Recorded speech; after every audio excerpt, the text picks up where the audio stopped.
Hello,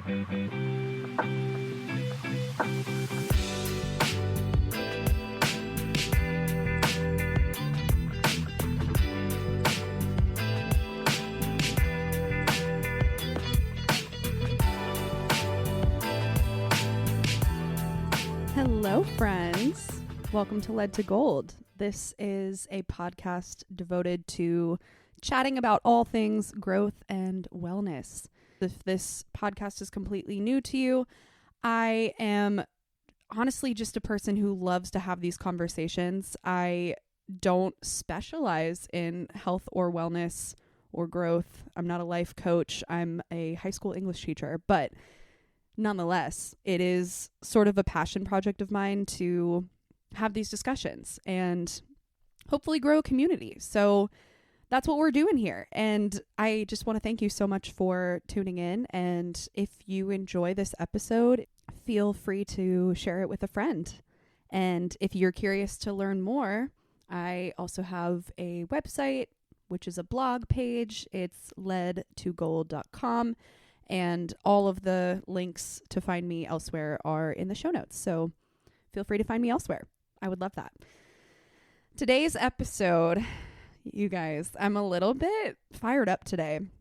I spent a lot of time this morning listening to some podcasts that just kind of got me thinking about a lot. And some of these ideas were already floating around in my head. And I was pretty inspired today to kind of just like put them all down on paper and discuss, because a lot of this goes unsaid in our day-to-day, but it's something that is so powerful as an undercurrent of just shit that feels really bad.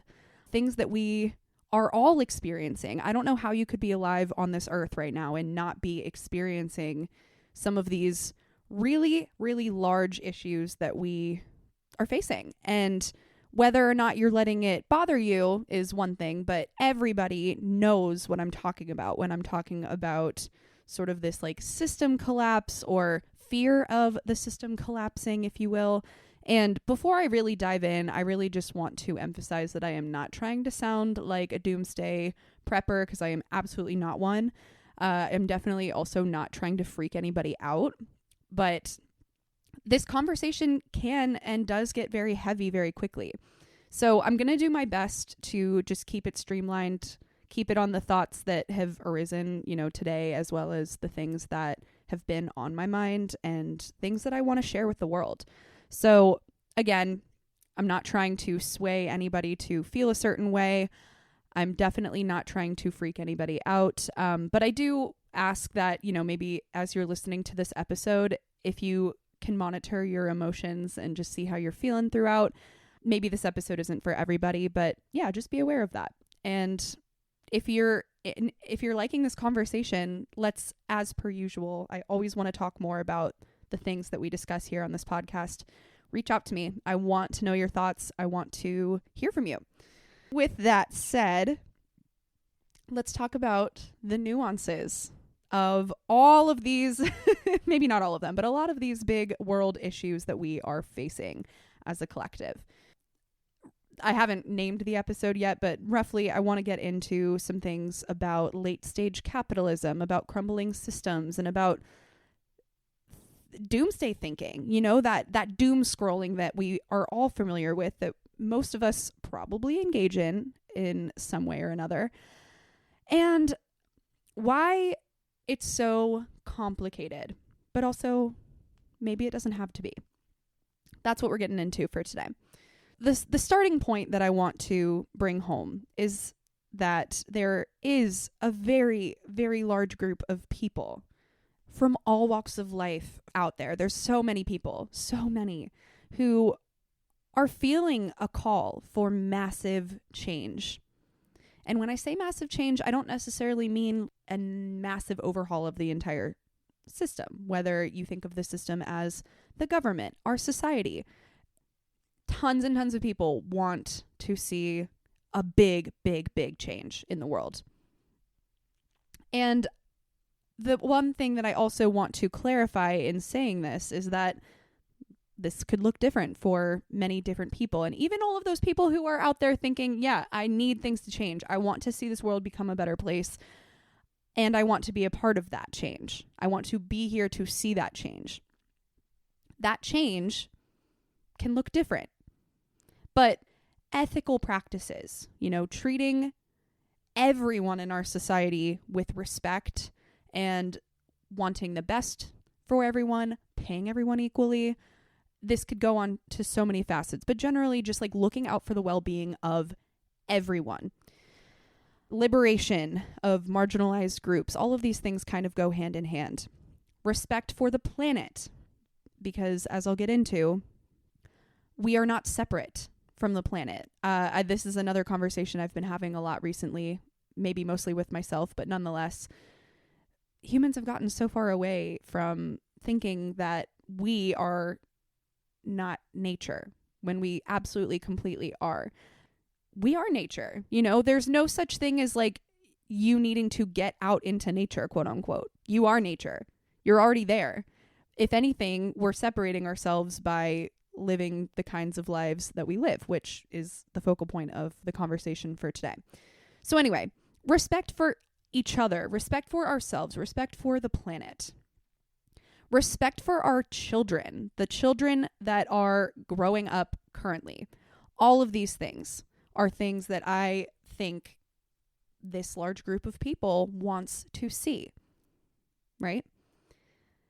And what are these people doing to either implement that or to try to see more of it in their lives? I think of people who are educating themselves, right? People who are challenging the systems and asking questions, but doing so in a way that still protects the people around them. We're not out here actively harming people. That's not part of this process. But we are rather living out what we want to see as best as we can. And this is a long process, and there is lots to learn, and there is lots to think about. But I think the main thing is educating and perhaps rewilding too, because of that natural aspect. We gotta rehome. We gotta recognize that, yeah, we are nature and we are not separate from her. We are not separate from this earth. We are not some big important entity that's just out here floating around taking over everything. Although many people would like to believe that, we're not. We're just not, the earth can and will do whatever the fuck she wants to do to us when the time comes. And I was, lots of podcasts and thoughts are coming to mind with this, but I was listening to somebody say the other day that she spent several years living off the grid in Costa Rica, I believe. And one of the main things that she realized was that she was not the top dog out there. Like, she was not the powerful player living in a place like that, off grid. There is a lot to look out for. There's a lot to be apprehensive about and careful about. And even just to put that on a smaller scale note, I remember being really surprised and kind of like sketched out by when I went camping with my partner and one of my best friends in Montana. And my friend who lived in Montana for only a couple months had, done a lot more hiking and camping out there than I had. And she insisted that we had to sleep with bear spray in the tent, like right above our heads, just in case. And I was like, is it really that serious? And she was like, oh yeah, it is that serious, because if you don't have your bear spray ready and a bear comes up, you're done. You're done. And this is the kind of living, not saying that I want to, see a grizzly bear in front of my tent site, but this is the kind of living that humans had to do not that long ago. And we have separated ourselves from it. That separation is taking us further and further from our roots and our natural abilities to protect ourselves and to, look out for each other. Because what do we have to look out for each other for? Well, we'll get to it. Anyway, another piece of this that I want to get into, and I think we're all feeling it. All of those things that I just listed, the respect of ourselves, the respect of the planet, and nature and each other and making sure that we're all looked out for and that we're all taken care of for the most part. That's not happening. On a large scale, that's not happening. You know, we might be wealthy, we might have a home, we might have friendly neighbors and good people who do, you know, provide for us. But on a large scale, we know that things are so unequal and so fucking hard for so many people. And like I mentioned with doom scrolling earlier, you know, the more you read about this stuff and the more that you listen in on all these things that are fucked up about the world, the more hopeless we feel. This goes so, so deep. And I believe that we're at the point now that we as a collective are experiencing a dark night of the soul. And again, this is something I'm talking about in a future episode. But if you are unfamiliar with what the dark night of the soul is, it's essentially a period of life where shit just gets dark. Shit hits the fan. We kind of lose our purpose. We lose motivation. We lose a sense of self. Perhaps we completely lose our sense of self. We don't know who we are. We don't know what our purpose is. We don't know what we're doing here. It's terrifying. I remember how I described it in an older episode, but I'll describe it again here the same way because this is how I always picture it. We have our seasons, you know, when you're in a winter season of your emotional state, your mental state, you're more likely to be reclusive. Maybe you're in a little bit of a rut. Things are just quiet and not a lot's happening, not a lot's moving. Sometimes this can be attributed to depression or genuinely like the winter season, just not much is going on. So we retreat, we're quiet, we spend more time with ourselves.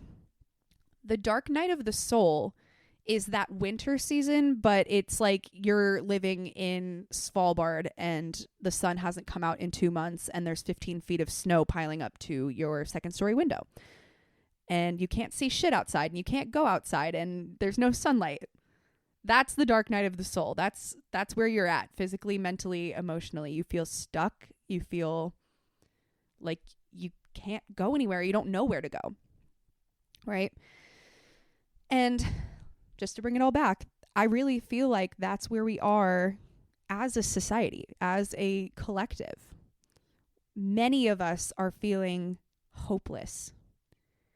Many of us are 1 or 2 doom scrolls away from just like sinking in bed and turning it all off and giving up and throwing in the towel and just not really being an active participant in life because this shit is so scary. It's so, so scary. And I don't think this is new. I really don't. I think we have been building up to this for hundreds, if not thousands of years. There's always something so terrifying going on. I know when my mom was a kid, she was always terrified of like nuclear war. And that was a pinnacle feeling of fear for Gen Xers in America. This isn't new. There's been something to be afraid of for so long. For so long. And that's human nature. To a degree, that's normal. But I do think that we have built all of this up, and now especially with the age of information where everything's at your fingertips, you could know every single bad news story in half an hour on Reddit. Anything that you want to know, you can go find out. And sometimes things are better left unknown, you know? But we don't really have that reality anymore. Everything is going to blast us in the face. That's just where we are, unless you choose, like this woman that I was listening to did, to go completely off grid and go live in Costa Rica where there's a bunch of animals that can kill you. You know, it's like choose your heart. My point is, it's so easy to feel hopeless and scared, and it's natural. If you feel hopeless and scared, there's nothing wrong with you. That's normal because that's where we're living right now. But like I said, I don't want to make this episode all about doom and gloom because it's not. We want to hone in on the things that we need to see a change in. And that's why I've really been enjoying listening to all these podcasts with all of these different ideas. Whether or not I agree with 100% of it or not is a side note. but it gives me a better sense of what I can do in my life to make things a little bit better. And I believe that one of those things is sharing the message on this podcast and having conversations with my friends and loved ones about what we can realistically do. And that's scary in and of itself because not everybody agrees. Not everybody wants to face those things. Not everybody wants to feel that fear. So I want to talk about that a little bit. Here are the essential big issues. The things that maybe we should be having conversations about. The things that we need to effectively change. First off, powerful people don't have people's interests at heart. We know this. Okay, we know this. And I don't care what side of the political spectrum you're on. I'm familiar with, American politics. The powerful players in this game do not care about smaller people. They don't.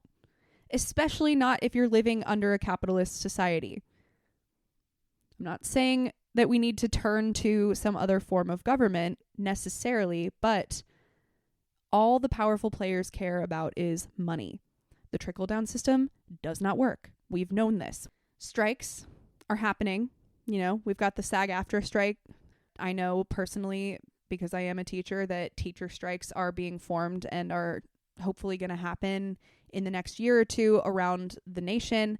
There's even pitfalls to that. I won't get into it, but I'm in a right-to-work state, so we actually legally cannot strike.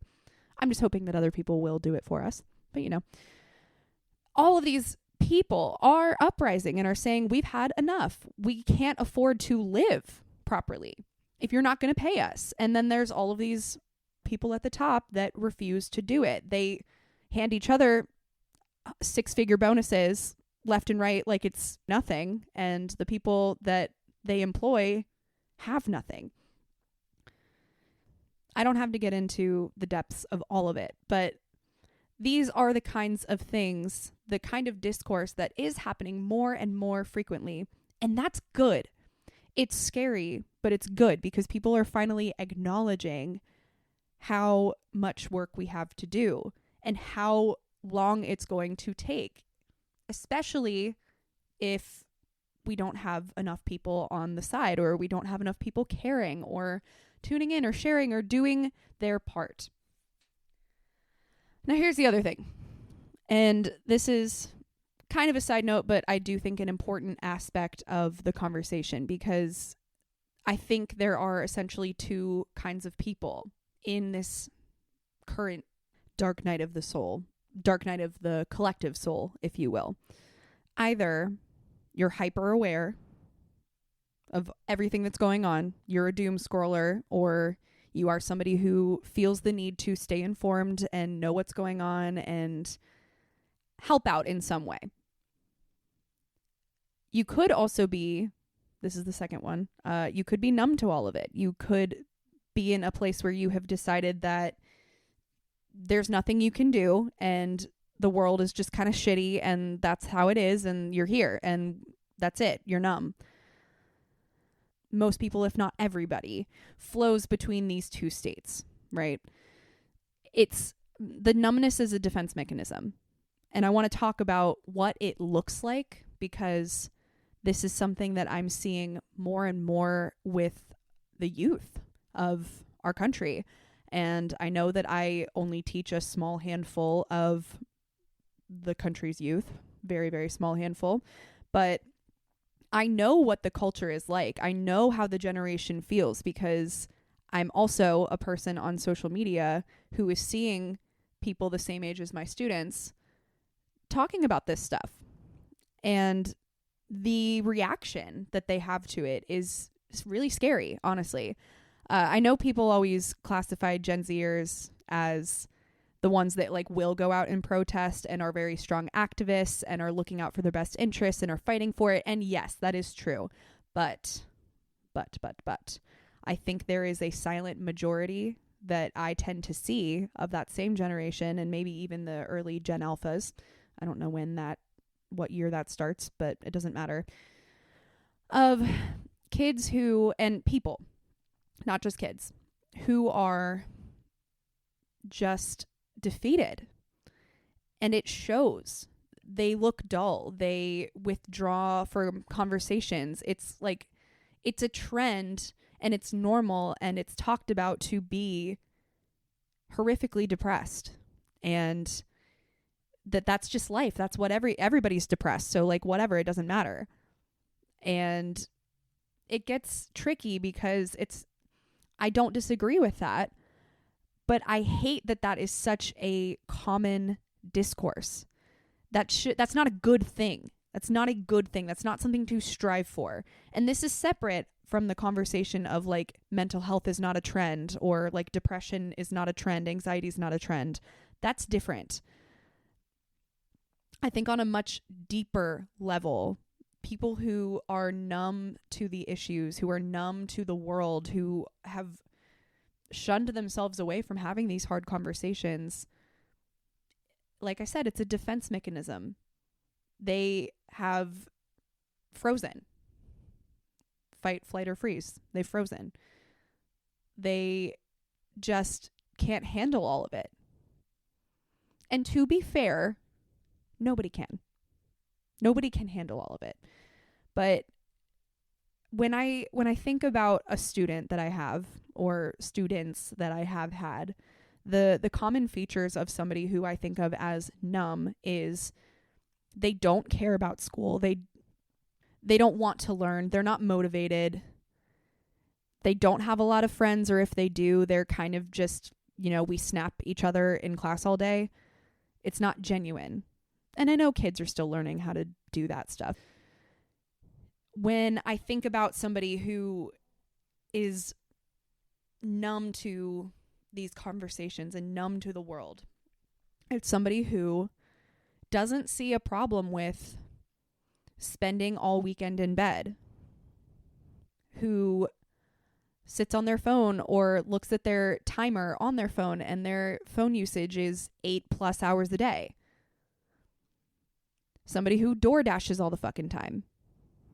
Like, we've just given up. And that's so many of us. We've just given up.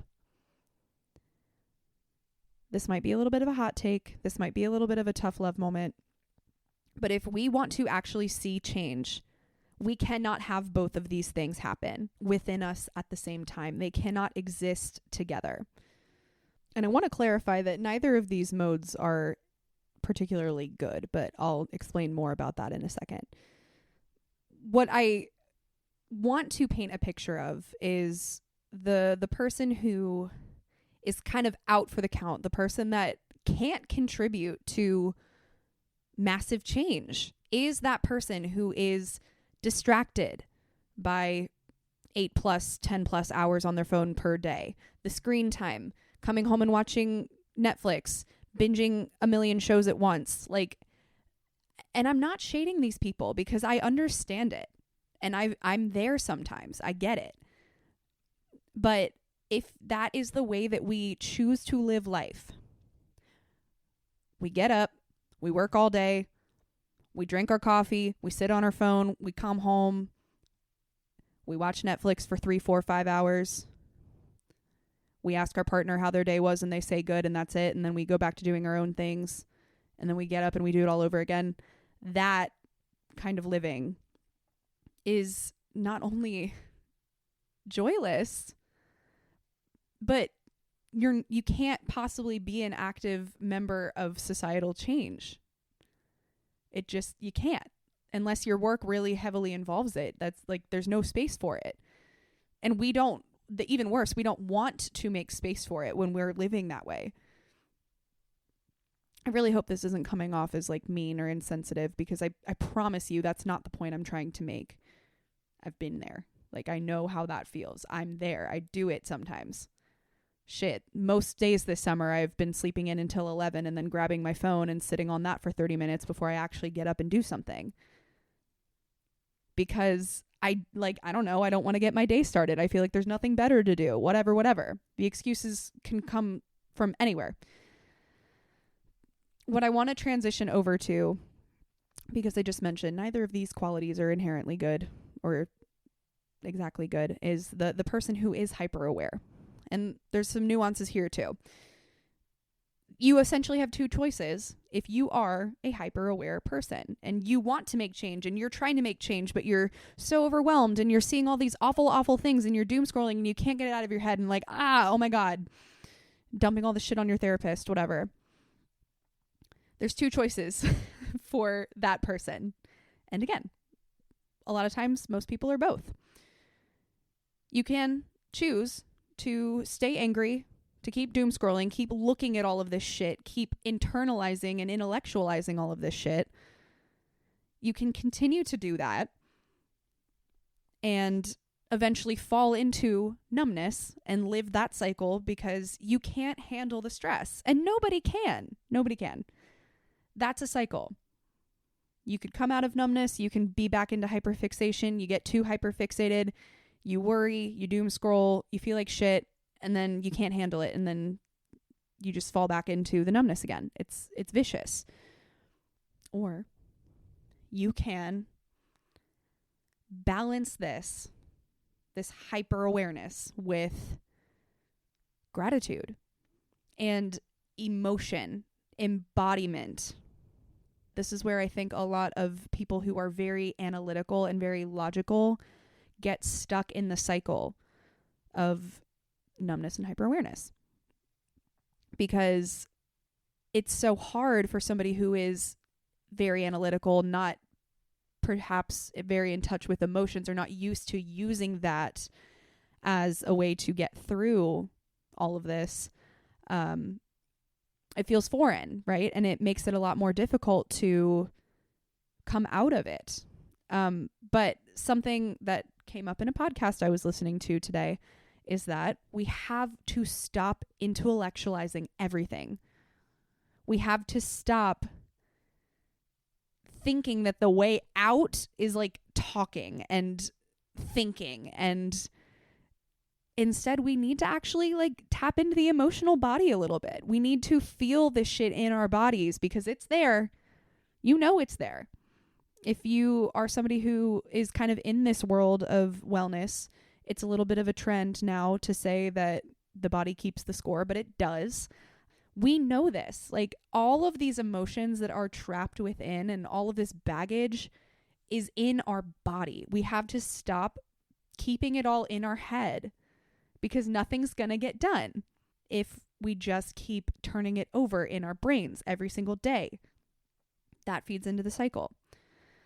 So what we can do instead is when the doom scrolling happens, because it's going to happen, feel that pain. Feel it. Where is it in your body? Get in touch with it. What about it hurts? Work through it. Dance through it. Don't distract yourself by, using eye bleach. I love a good eye bleach every now and then, but like watching 10 minutes of cat videos isn't going to overall get rid of your hopelessness about climate change. It's just not. So spend time in your body. Spend time feeling what you need to feel. Move through it. And I mean literally move through it. Dance it out. Do some sort of like interpretive dance. Put on a sad song. Cry to it. Like get it out of your fucking system. Get it out of your system. And then what? Because once it's out of your system, then what do? You can educate yourself. Something that I've been trying to seek out more, and sometimes this isn't the exact answer, but I do really enjoy seeing like good news cycles. I follow Environment on Instagram and on Threads, and a lot of times they'll post once a week just like a stream of like good environmental news, like good things that are happening. And even when there's not a ton of great, awesome stuff happening, it's like you can make those positive changes in your own life, in your own backyard. I was just reading an article earlier today about ditching the grass lawn and planting different, biodiverse native species of either grass, or taking more space up in your yard for a garden, things like that. Like these are things that you can do pretty easily to make space for something good in your life. Another thing you can do, once you start to feel that motivation, once you start to feel like, okay, there are things that I can do, and there are things that other people out there are doing and practicing, and there's a community of people. Back to the very start of this episode, there's a community of people who want this to happen. You're not alone in this. Once you're there, once you're inspired, then you can be that person for the people around you who embodies that change and who embodies it positively. This is a big thing too. I think we're getting better about it, but every once in a while I will still see sort of this discourse out there in the internet ethers that, if you're not living this way, then you're living wrong. I don't think that's the case. I think it's more so that those people who are quote unquote living wrong just aren't aware of what they could be doing. You can instead be that person that's like, oh my gosh, I tried vermicomposting this year and I was like kind of sketched out by it because it's just worms living in a bin, and like I didn't know if it was going to work, and for a few weeks it smelled really bad, and like I didn't know if they were going to survive, and da-da-da-da-da. But now I have like a working, living vermicompost system, and I'm making my own soil.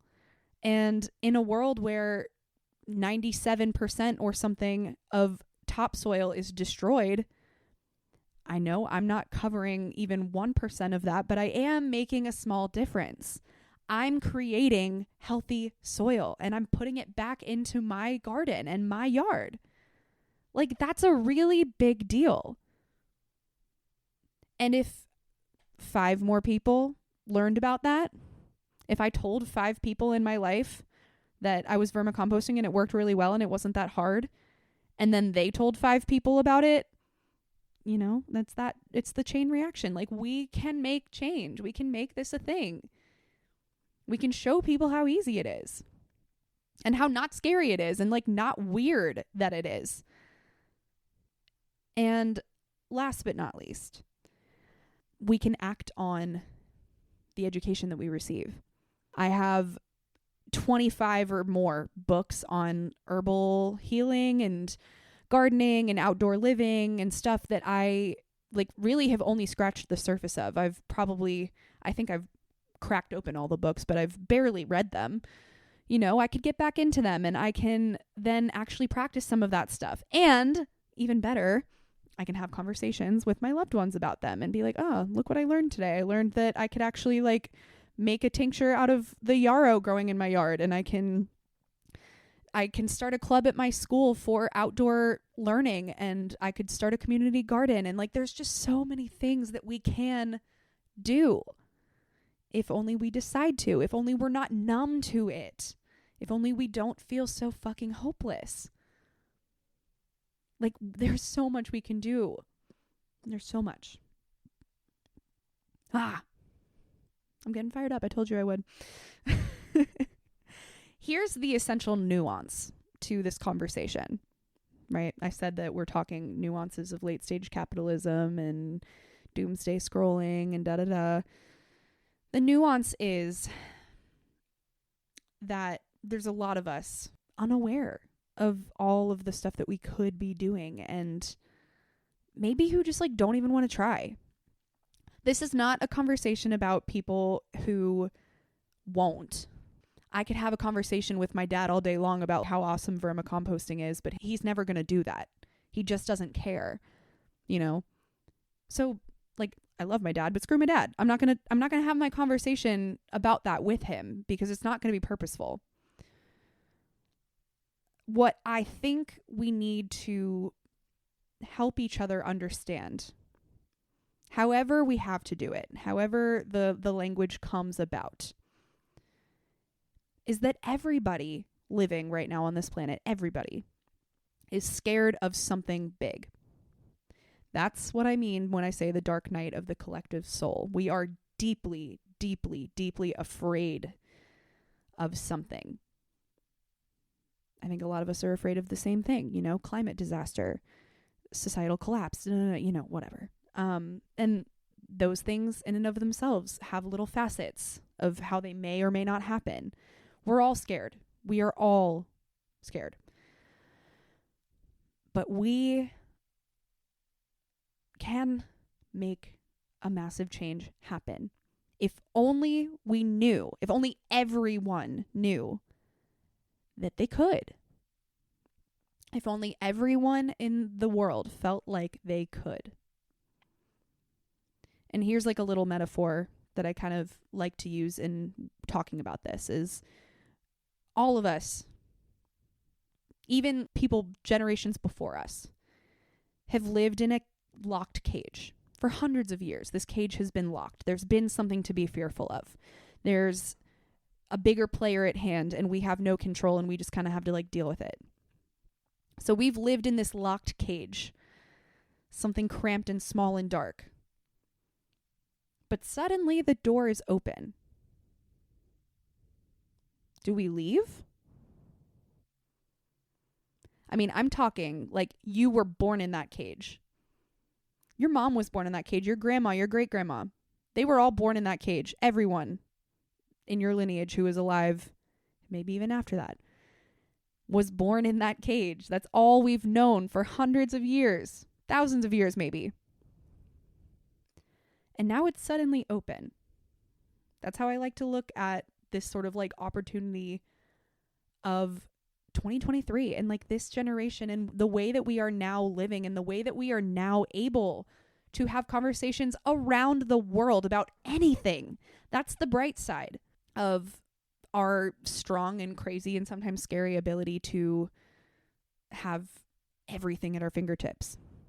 That's the exciting part of it, is that we can have these conversations and we can influence the entire world. If we choose to do it for good, like if we choose to do it in a way that's actually going to benefit everyone. And right now, we're not really seeing that.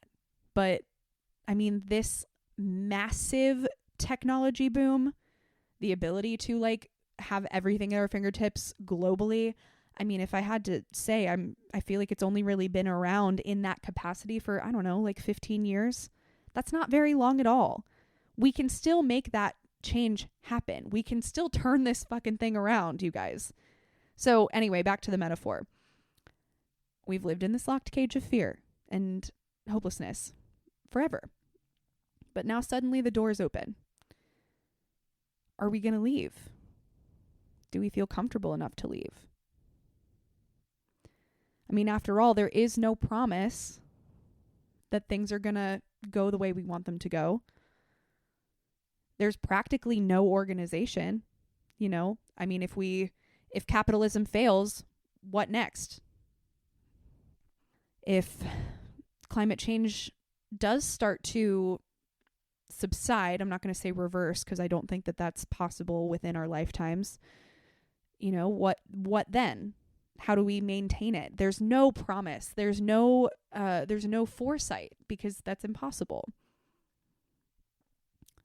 But are we brave enough to try?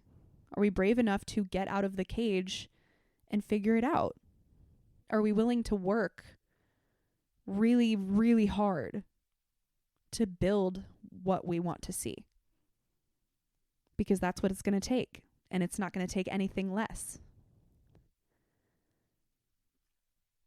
We can't have millions and millions of people who are numb to that change. It's not going to work. We can't continue to live the way that we are living as a collective, as numbed out, burnt out, late stage capitalistic entities. You know, the daily routine of the Netflix and the phone and the screen time and the DoorDash, it's not gonna cut it if we really want to see this happen. It's gonna be really hard. Are we willing to do that? That's how I see it anyway. I don't know. But you tell me what you think. I mean, like I said, I knew I was going to get really fired up and really ranty today, but I feel like this needs to be said. And if you have a different perspective, a different spin on it that you want to share, I would absolutely freaking love to hear from you. Please share it with me. But before we go, we got to do our usual little game of We're Not Really Strangers. I always use the healing expansion pack, but they've come out with a lot of cool new expansion packs lately. So I'm kind of wondering if I need to take a little dive on the website and see if I need to restock or try any new ones. But anyway, here we go. Let's do it. Okay, I can't remember if I have answered this one on the show before, but we're just going to go for it because it's fine. I'm sure my answer has changed. Here it is. What have you been avoiding that deserves your attention? And why have you been avoiding it? By the way, if you haven't been here before, if this is your first time listening, I always invite listeners to journal about this, or again, DM me, chat with me on Instagram. We can discuss together. But always love to, take a second to reflect with you guys and see just where we are all at as a collective. So again, what have you been avoiding that deserves your attention?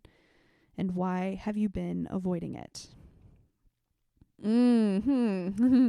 This one hits right now. I feel like there's several answers from me, but the main one is I've been avoiding a hard conversation with a friend, and maybe several friends, but just one instance in particular that's coming to mind. And it needs my attention. Like, it's definitely just been a little point of contingency in our friend group for a while. And I've been avoiding it because I'm nervous.